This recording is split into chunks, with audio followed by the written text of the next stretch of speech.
Halo Bapak Ibu Saudara, jumpa lagi bersama dengan saya dalam mimbar kecil kali ini. Dan jika Bapak Ibu Saudara keluar rumah di hari-hari ini, maka Bapak Ibu Saudara akan menjumpai kandang-kandang kambing dadakan.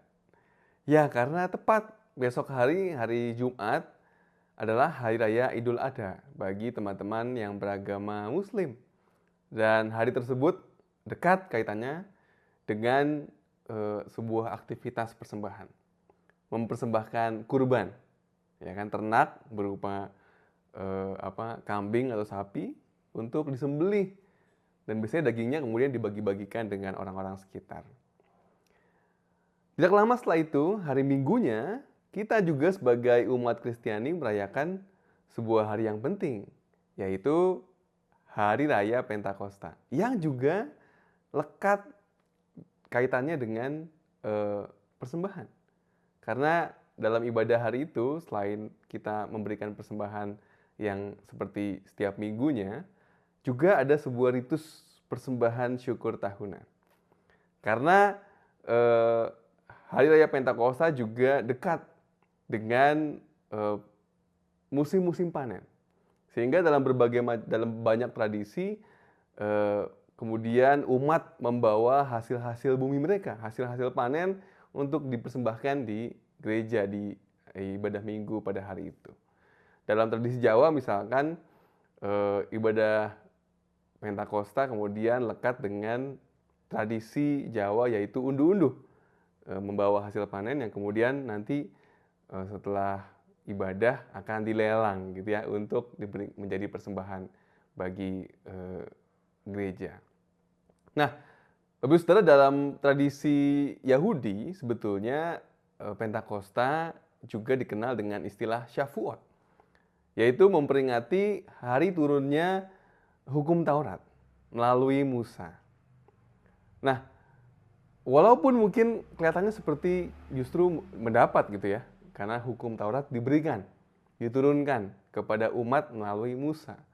Tapi sebetulnya dalam peristiwa itu juga ada pemberian diri. Karena dalam hukum Taurat, kemudian Allah mengikat perjanjiannya dengan umat. Maka umat kemudian menjadi milik Allah, memberikan diri menjadi milik Allah. Dalam hukum Taurat kita mengetahui Allah memperkenalkan dirinya, akulah Tuhan Allahmu. Artinya umat menjadi umat kepunyaan Allah, menjadi anak-anak Allah. Dalam kepercayaan kita sebagai umat Kristen kemudian, apa yang membuat kita menjadi anak Allah? Rasul Paulus, Bapak Saudara, dalam surat kepada jemaat di Roma, pasalnya yang ke-8 ayat ke-14 mengatakan, semua orang yang dipimpin Roh Allah adalah anak Allah. Maka dalam kepercayaan kita sebagai umat Kristen, anak Allah adalah mereka yang hidupnya dipimpin oleh Roh. Ketika kita memperingati Hari Raya Pentakosta, turunnya Roh Kudus diberikan kepada kita untuk menolong kita, maka kita juga memberikan diri, mempersembahkan diri. Selain mempersembahkan syukur tahunan, juga mempersembahkan diri untuk dipimpin oleh Roh Kudus, karena dengan begitu kita menjadi anak-anak Allah. Maka ketika hari-hari ini kita mulai menjelang hari Pentakosta, ketika kita juga mungkin mengikuti malam-malam doa menjelang Pentakosta, mari kita bersama-sama menghayati, mempersiapkan diri untuk kemudian betul-betul memberikan diri kita dipimpin oleh Roh Kudus, Roh yang menjadikan kita anak-anak Allah, Roh yang mengarahkan kita kepada Kristus. Mari kita berdoa. Ya Tuhan, kami sungguh mengucap syukur sebab kami senantiasa diingatkan bahwa Tuhan senantiasa datang kepada kami, hadir bagi kami dalam berbagai macam peristiwa-peristiwa kehidupan kami. Bahkan Roh Kudus juga dikaruniakan bagi kami untuk memimpin langkah-langkah kehidupan kami.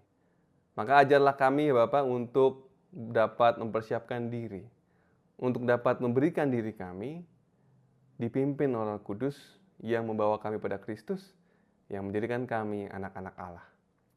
Terima kasih ya Bapa, demi Kristus Yesus kami berdoa. Amin. Terima kasih Bapak Ibu Saudara, sampai jumpa lagi. Tuhan memberkati kita semua.